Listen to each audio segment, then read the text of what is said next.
Hi, this is David Walliman, and you are listening to the Musicality Podcast. Ever wondered why some people seem to have a gift for music?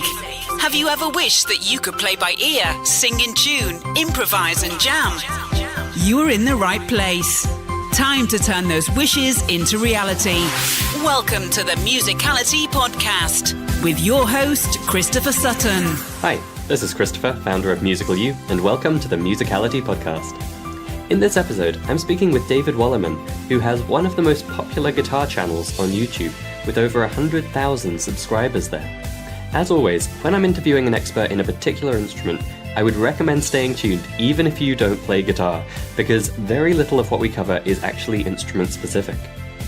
As well as his popularity as a guitar educator, David is a composer and recording artist who has collaborated with the likes of Dweezil Zappa, for example, and as you'll hear in this episode, he is just a lovely, down-to-earth guy whose perspective on learning music and improvising is refreshing and seriously perceptive. David has his own guitar courses available at guitarplayback.com, as well as a free music theory DNA course for guitarists at guitarinfusion.com. That's something that if you do play guitar, I suspect you're going to want to check out after hearing him describe it in this episode. In our conversation, we talk about how to break free of fretboard patterns and improvisation by numbers with a counterintuitive exercise. We talk about the big problem that puts people off music theory and the surprising impact it can have on your musical creativity. And we talk about the huge benefit you get from putting ego to one side and embracing your own uniqueness in music, both for improvisation and for your musical life in general. I loved chatting with David, and I was really glad to feature his unique perspective as part of Improv Month. As you'll hear me say on this episode, I do think that guitar players tend to have a very particular relationship with music theory and with improvising, but David's take on it all is something that would be valuable for any musician to take on board. I certainly hope you will enjoy hearing about it. My name is Christopher Sutton, and this is the Musicality Podcast from Musical You.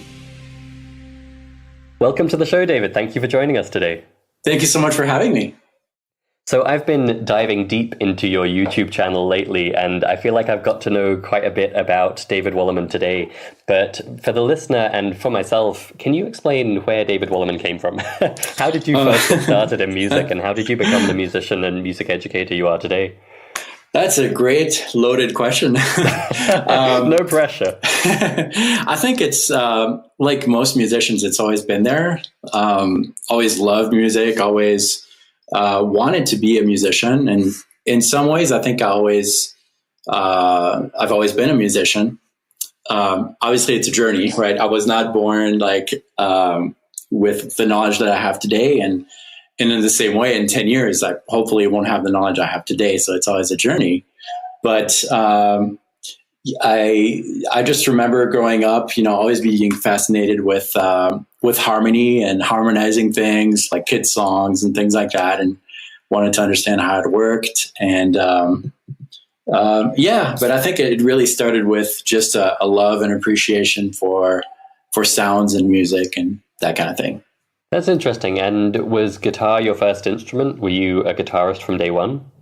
I think guitar is probably the instrument that allowed me to use something else than my voice.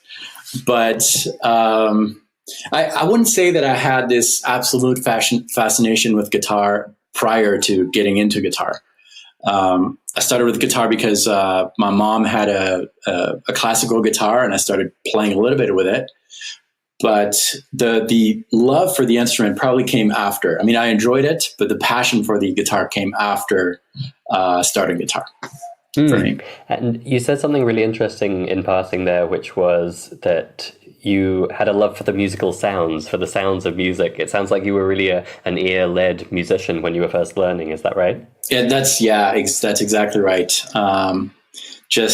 I remember making up little songs, in my mind before I knew how all that worked. And I think through my life as a musician, I always tried to keep that aspect of music and not get too much into understand music theory, but always go back to that initial creative process in my mind. I can't remember your question. I hope that answered it. Yeah, absolutely. Just whether you were ear-led, and Oh, yes. Yeah. were you taking kind of formal guitar lessons? Were you self-taught? What did it look like for you for the first 5 or 10 years learning guitar? I think a lot of personal research. There's this debate, there has been this debate on my channel. I have a couple videos about being self-taught, and unfortunately they were misunderstood, but well, I think, to be fair, the title of one of them is "Self-Taught Musicians Suck." Is well, it not? Something like that. You caught me there. Yes. I don't believe that at all, first of all. People will have to watch the video to understand what I meant. But I think, the first 10 years were probably just me just asking questions like, why does this chord work here? Or why does this chord not work here? And that led me to try to find these answers. Some of these answers were found in books, some in, there was no YouTube at the time, but maybe educational VHS tapes, or taking a lesson to get that particular answer that I was looking for. So it is kind of a combination of everything, but I think the main thing to take out of this, if people listening here are wondering if they should take lessons or if they should be self-taught, I think really what's important is just to have the researcher mind when you're trying to develop that, understand music. Just ask the right questions and then go wherever you can to find the answers. But I wouldn't recommend necessarily taking a lesson without an answer that you want to get from that, if that makes sense.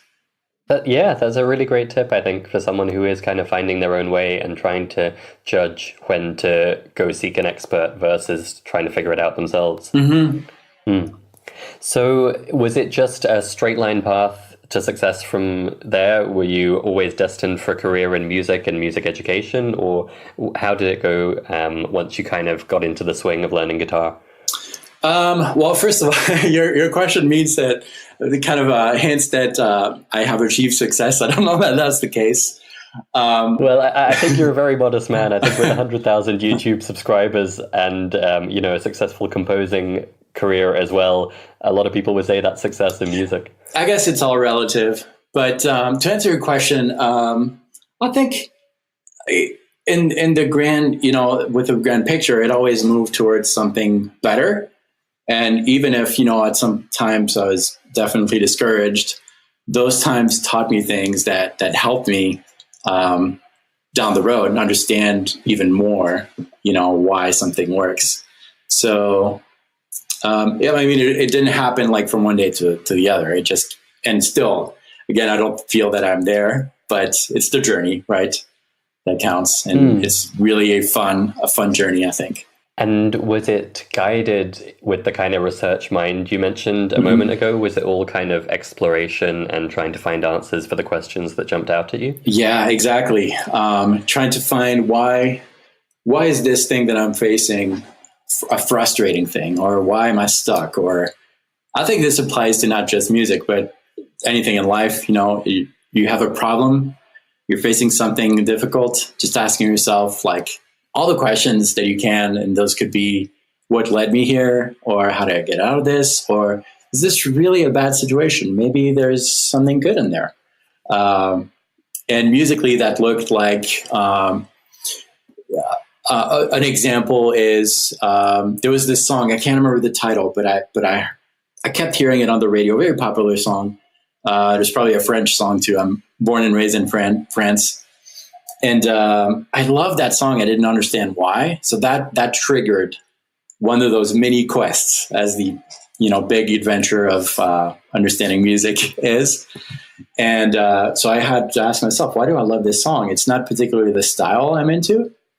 And so I kept asking questions. Is it a rhythm thing? Is it an interval that I'm hearing?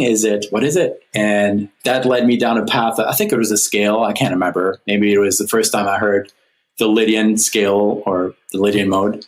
And that's what I mean by like being an investigator in your life as a musician. Fantastic. I'm reminded a bit of an episode we had with Lisa McCormick, who has a note to self method. And it's very much about being mindful in the process of learning music. And she said, essentially, when you find yourself getting frustrated or stuck, just try and remind yourself to be curious. Because if you're curious, you're immediately into a different frame of mind and you want to be open to the answer and you're interested to seek the answer. Yeah. It sounds like that's very much the kind of attitude you've cultivated. Yeah, that's exactly it. That's very good what you said. I like that. Yeah. And were there any kind of, apart from this overall mindset, were there any epiphanies or kind of mental models that helped you along the way to develop? Because you've managed to maintain a really creative streak as you've mastered the guitar, which I think, unfortunately, a lot of guitar players miss out on as they kind of hone their technique and get very polished with the fingerwork. They maybe don't manage to connect so much with the creative side. How did you think about that as you learned? Yeah, so that kind of came by accident, but I was definitely in that mental frame where, gosh, I'm not a good guitar player. I'm not a good musician. And I was looking at other people and how do they do that? And I really love what they're doing, but I'm not there. And then one day, this guitar player I was looking up to, he heard me play. We were jamming, or I can't remember what happened. And he asked me, how did he do that? And I kept thinking about that. Like, this guy is asking me how I did that. And that led me down a path of realizing that it's not that what I'm doing is really difficult, but it's not him. And then I started realizing that really it's just like a language. Like when I'm talking to you here, people are listening and they can, recognize that David is talking here and not you. And it's the same with music. And then I realized if I can embrace those things that come naturally to me and that I enjoy personally, then there's really no competition. There's just different people coming together and telling a story in a band or a jam or a recording. And every person has his own, aspect to bring in. And that realization really, really helped me in my growth as a musician, because there was no more competing. There was no more getting down because I couldn't play the way that person played, because I realized that I will never play the way he plays, not because I'm a bad musician, but because I'm not, him, and vice versa. And that really helped me. So that was the biggest, I think, lesson I learned in my career. Fantastic. I love that. And it's so relevant, I think, to our theme this month of improv, because you really do need to put your ego aside and, embrace your individuality if you're going to succeed in improvisation, rather than just kind of mimicking or learning by rote. And I think that was something that immediately connected me with your channel, was you have the tagline, helping guitar players find their voice. And I think over on your guitar playback site where you have your courses, the tagline is ignite your music personality. Yeah. And I think both of those beautifully reflect what you just said. It's not about playing exactly like your hero. It's about playing as well as them in your own way, maybe. Exactly. Yes. Yeah. Be happy with who you are musically and in life and in family and all those aspects of life. Yeah. So let me ask the blunt question then. Because I think probably everyone in the audience knows that guitar players are a unique breed. Yeah. Yes. Have you found that guitarists are receptive to this message rather than just, being told how to play Van Halen riffs note by note with tab? I think there are as many guitar players as there are people in life. And that's my approach, my enjoyment of music. It doesn't mean that it's the absolute way, and that's, you have to think in the way that I think. That's just me. And so, yes, I have found that other guitar player are really into, perfecting the exact technique of Van Halen and playing it exactly note per note. And that's okay if they find joy in that, as long as there's no egos involved. That's the only real thing that I dislike in music, and that's what I try to avoid. Besides that, I think, I don't think there's one way. I think if you find enjoyment in music, whether you're just learning one song and that's all you want to do, to play that song perfectly, and you're happy and you're not, being arrogant about it, perfect. I'm all about that. And for those who want to, develop their personality on the instrument, that's great. And I can help them do that. But yeah, there's a little bit of everything, and that's okay. That's cool. Fantastic. I'm reminded a bit of an interview we did with Brad Davis, because I think you have the same combination of total expertise coupled with real humility. The way you just described things, it would be easy to assume you were just teaching kind of basic beginner's guitar. But in fact, looking at your YouTube tutorials, looking at your courses on guitar playback, you're teaching some pretty sophisticated stuff. But I love that you managed to couple that with an egoless approach to developing your own voice and focusing on, in my opinion, what really matters. Yeah, thank you. So I mentioned there guitar players being a unique breed, mm-hmm. and that was one reason I was particularly keen to have you on as part of Improv Month, to provide a bit of perspective on improvisation from a guitarist's point of view. Mm-hmm. And I think, whenever we talk on this podcast about a particular instrument, it's always fascinating how much the lessons actually apply to any instrument. Yeah. At the same time, there are, I think, some specifics to guitar that guitar players can get kind of blinkered by and caught up in. And the example I've pointed to a couple of times in Improv Month is fretboard patterns. Yeah. And how, for a lot of guitarists, improvising means you pick the right fretboard pattern and then you noodle up and down playing notes kind mm-hmm. of at random, and you hope it comes out sounding good. What's your opinion on that, and how do you approach the use or misuse of fretboard patterns when it comes to improvisation? That's a really good question, and something that I personally have to fight every day in my own playing. I think what happens is that, and probably the same thing with other instruments, I'm not sure, but when you start playing, you have to start somewhere, and so you start with patterns and shapes and things like that. And fingers have a tendency to just go back to the things that they have mastered, which makes sense, right? We always creatures of, that's my French coming back. Creatures of habit. Is that? we love familiar things, right?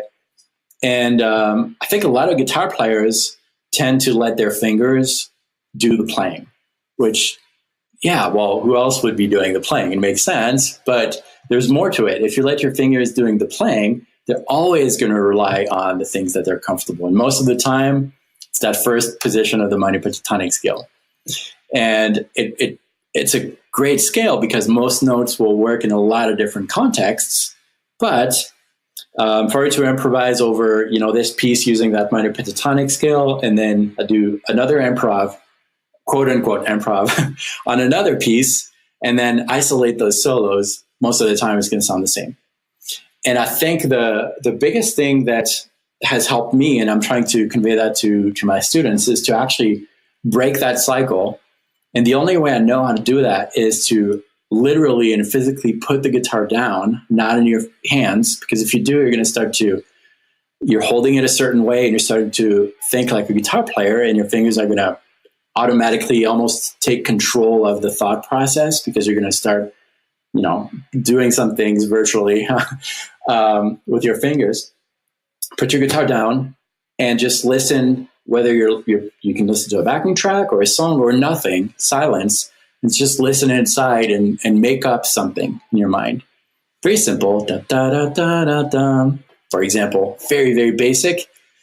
But if you take the time to do that, you'll find that what you're singing is not necessarily comfortable and is not necessarily coming from your fingers, but it's coming from who you really are. And if you take the time to do that with simple notes and then grab your instrument, replicate what you sang so that you can associate with the sounds in your head different muscle movements, that's, I think, key to really enjoying music and growing as a musician, because you're now reclaiming control over your music instead of your fingers taking control. And it's kind of a give and take. It has to be, really connected. But oftentimes guitar players forget about music really comes from inside. And the instrument is, I say this all the time, the instrument is your pencil. And it's not the pencil who tells the story, it's the author.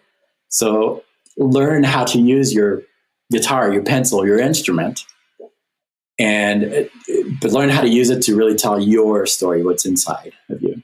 So that's kind of my approach.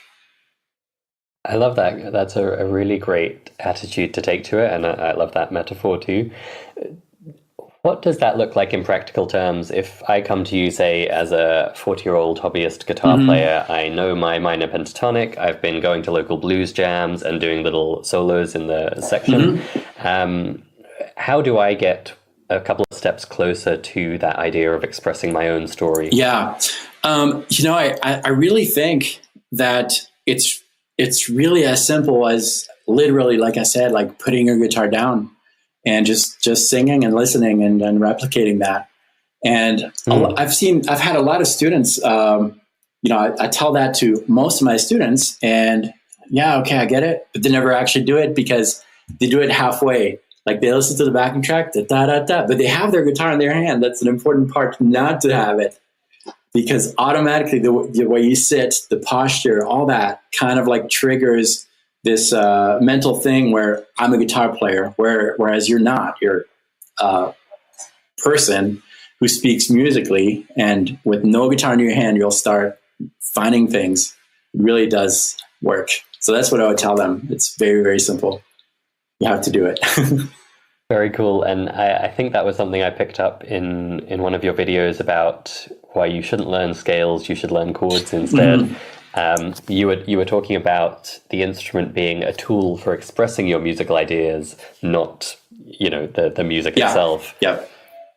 Fantastic. And for you, did this all come easy when it was, part of your own journey, learning to improvise, learning to compose as well? Did you find it all came naturally? Were you having to do exercises day by day to develop this instinct for improv? I think it was difficult, but maybe not in the way that you might think. It was difficult to give myself the freedom to do it, really. Because for a long time, I thought, well, I can't really improvise until I know like 10,000 scales, or until I know how to read music and all those things. And that took a while for me to break free from that. But then I always go back. Maybe it's because I have kids, young kids, and you do too. Maybe it's just realizing that, well, my kid tells me amazing stories, and she's 3.5. And she's improvising, she's making up stuff, and I'm fascinated by that. Well, I guess I could do it too. My daughter doesn't know how to read or write or grammar rules, but she does it, and it's cool. So just realizing that with kids, I think that really helped me too, give myself the freedom to improvise. So in that regards, it wasn't hard. But then, by doing the exercise of putting your guitar down and improvising vocally, first, it's a slow process, but I also realized that there's a lot of things that I already know that are kind of almost ingrained in you because you listen to music and you don't have necessarily to study all the rules to use them. It can be very helpful, which we'll probably get into later. But I think, the hardest thing was to give myself the freedom to do it and be myself. Mm. And when you're in the moment, maybe doing that exercise of singing and then trying to replicate it on your instrument, are there any kind of mental models or frameworks you find useful, like using intervals or solfege or scale degree numbers? How are you thinking about it to make that connection to the guitar? I think if anything, it would be intervals, most likely. So visualizing and mentally and on the instrument, the intervals is really important. How, a single note by itself is just a sound, but that sound can have the potential to become 12 different things with the intervals. And just kind of listening to what that note would become as a major third, maybe, or as a fourth, and how does it make you feel? And it's a personal quest. Like, I don't think there is there's this general idea that a major third is happy. I understand what it means. But if for you hear a major third and it makes you feel really melancholic or sad, that's okay. That's your understanding of that. But taking the time to hear intervals and associate emotions to them, I think is very, very important when you improvise.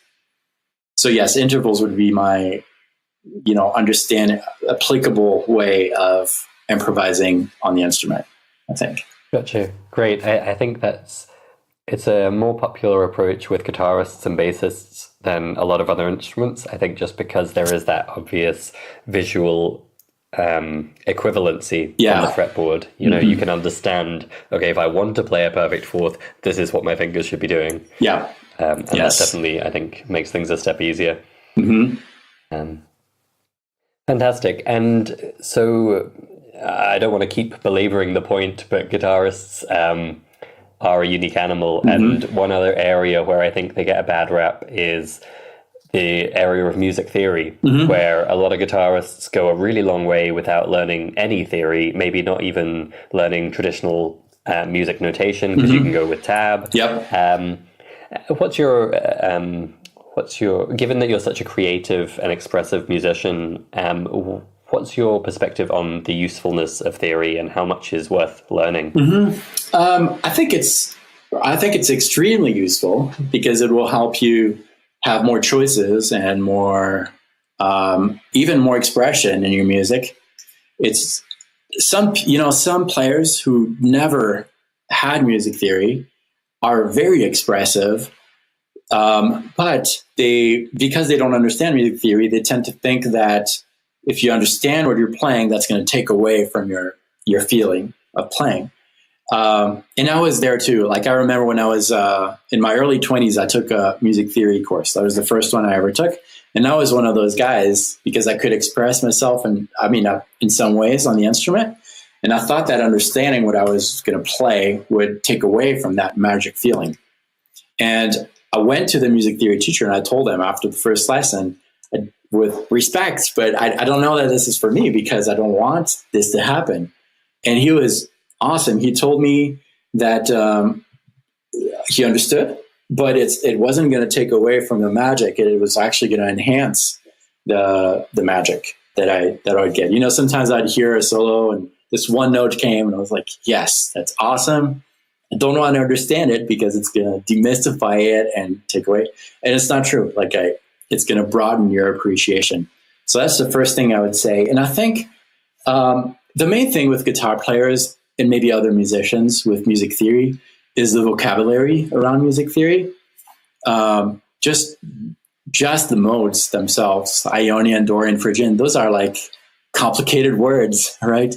And I think the vocabulary has a bad effect sometimes on people's wanting to get into music theory, which is kind of why I maybe we'll get into that later, but I'm offering this music theory DNA course, which is all about breaking the language barrier and calling it something else. Like a scale, a mode is an alphabet.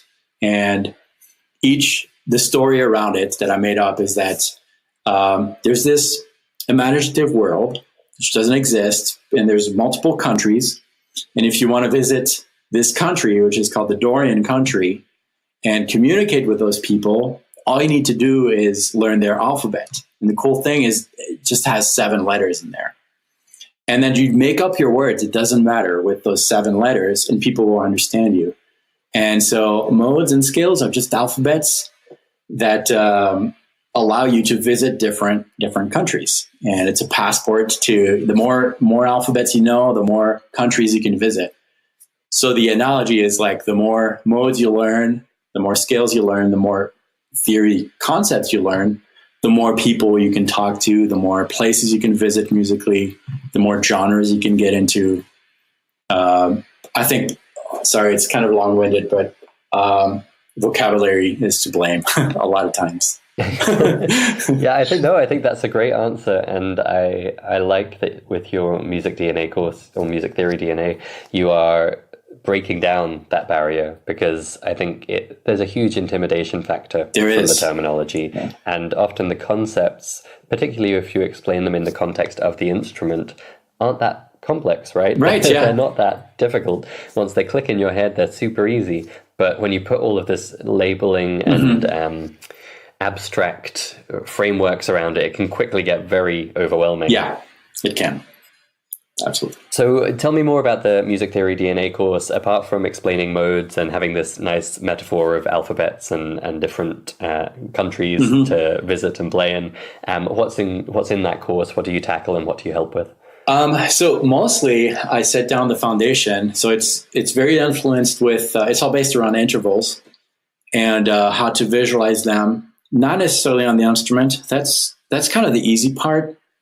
But the biggest thing is to understanding like how, a note by itself is just a sound, and there's that note can have multiple personalities depending on where it's placed. And then, I think understanding all that, having that story really clear in your mind, like the countries and the alphabets, anything else you come across, as far as theory concepts, if you put it with that light, it's going to be very, very simple. So it's just laying down the foundation for people who have been playing for a while and are scared of music theory and don't want to get into it because they think it's such a huge mountain. After this free course, it should just give them the realization that they can do it, and it's way simpler than they think. Just replace words with the ones that I teach you. Awesome. And, that kind of theory underpinnings of creative expression in music is a fantastic foundation to have. And it's not just improv where it empowers you. It's also obviously really handy if you're writing songs or composing. Mm-hmm. I'd love to hear a little bit about your own composing process. Mm-hmm. You've produced several albums and they're really fantastic music. I definitely encourage listeners to check them out. I'd love to know how they come together for you. What does that process look like? It kind of changes really from project to project. But most of the time, I will, start with something, maybe a riff or an idea, and then record that, and then let it sit. And I really try to record something, like maybe it's just a few bars, and really do let it sit and go, on a walk or even go weeks without anything, and then listen to it, again, with no instrument. That's like the biggest thing is like, don't grab an instrument because you're going to think like a guitar player and you might be missing out on cool ideas. And just listen to it and without any expectations, but to enjoy it. And then when it comes to an abrupt stop because you didn't know what else came, just imagine what will come next. And that's your answer. So it's not really music theory orientated at all. It's really listening. But where music theory really helps me, I think, as a composer, is to arrange things after the fact. Once I have that initial, idea in my mind, or hear the next part, I write it, or I record it, and then it helps me add some ear candy that is maybe a little more interesting and harmonizing things. But I don't really compose with a theory mind. It helps me get unstuck, but... Sure, and it sounds like it serves the same purpose as in the improvisation context of helping you translate what you're listening to inside out onto the instrument. Is that right? That's it. Yeah, exactly. And also another aspect of understanding music theory is that it gives you more ideas. Just like a writer who, might learn a few new words as he grows up. First, those words are kind of awkward, when you try to use them, a complicated word. But later on, when you understand how to use it, it gives you more choices and it just flows out. Not having French being my first language, first when I learned English, it was very it wasn't flowing, and it was not natural. Now I could just talk to you and it just comes out without thinking about it. But that's a good example. Learning English could be learning music theory, and then down the road you'll just express yourself not thinking about how to spell a word or how they work, but you just do it. So yeah, it's very ear driven for sure. So if we have any guitarists in the audience who felt intimidated or confused by all of the terminology of music theory, or haven't really seen how theory could increase their creativity rather than limit it, I would highly encourage checking out David's YouTube channel and the free Music Theory DNA course. We'll have links to both of those in the show notes. David, apart from the put your guitar down you offered earlier, for the beginning improviser, do you have any advice or suggestions that would help them go onto a successful path in learning to improvise? Yeah, I think I'm assuming most guitar players are comfortable with the pentatonic scale. What I would say to them is that the pentatonic scale, which is a 5-note scale, is only 2 notes away from a whole new world of improvising. And if you can figure out those 2 notes, which are going to change depending on the context, you'll realize that you can still keep like all the comfort that you have with your pentatonic scales, but you'd be a lot more flavorful by just adding 2 notes. And here's a clue for those who are listening to this. Let's consider the minor pentatonic scale, which is a scale made of a root, minor 3rd, 4th, 5th, and minor 7th. We're missing the 2nd and the 6th. And there are 2 types of seconds, 2 types of 6th, major and minor. And if you can like start, blending those together, you will be playing modal with modes really quickly. And all you need is put names to those, but you're very close to being able to be a lot more flavorful just by adding a couple notes to your patterns already that you know. That is awesome advice. I wish I could go back and tell the teenage me that exact piece of advice, because I was trapped in the pentatonic for far too long. At the same time, these days we really focus a lot on the pentatonic at Musical U when we're teaching people ear skills and scale degree recognition, because like you just described, it's actually a really great starting point, because it's not that far from the full major scale, but it is much more approachable and it's easier to get your ear around when you're first starting out. So I think that's the ideal advice, is to, not abandon the pentatonic and jump straight into the full scale, but to see it as just adding in a couple of extra notes. Exactly. Yeah, that's very good. Wonderful. Thank you so much again for joining us today, David. It's been such a pleasure to get to hear a bit more about your projects and your perspective on improvisation and music theory. Thank you. Hey, Christopher here. I hope you're enjoying Improv Month. A couple of things I wanted to let you know about. The first is we're running a free improvisation masterclass at the end of the month. It's on Saturday, 31st of March, 2018, and you can sign up to watch it live online at musicalitypodcast.com/improv. The second is that we're running a special promotion at the end of the month to celebrate the launch of our new improv roadmap at Musical U. You can get a great deal on Musical U membership, and we're giving you, as a podcast listener, exclusive early access and a special bonus gift. If you've thought about joining Musical U, you won't want to miss this. Check out the details at that same link, musicalitypodcast.com/improv.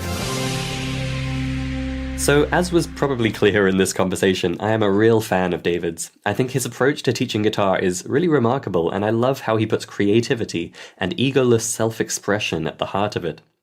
I thought it was interesting to hear how, growing up, David had a very ear-led approach to learning guitar. He was singing his own musical ideas before even starting to play, and he kept that creative instinct at the heart of his learning process. He said that it helped him to realize that becoming a great guitarist wasn't about learning to perfectly mimic other players. It was about connecting with his own unique voice. And that led him to put the ego aside and focus on what truly mattered and brought him joy in music. His journey of learning guitar was one of exploration and discovery. He would find things that intrigued him in the music he heard or he was trying to play, and then seek out answers. And he offered that as a rule of thumb for when to go the self-taught route versus finding a teacher to take a lesson, that you should go to a teacher because you have a particular question you want answered.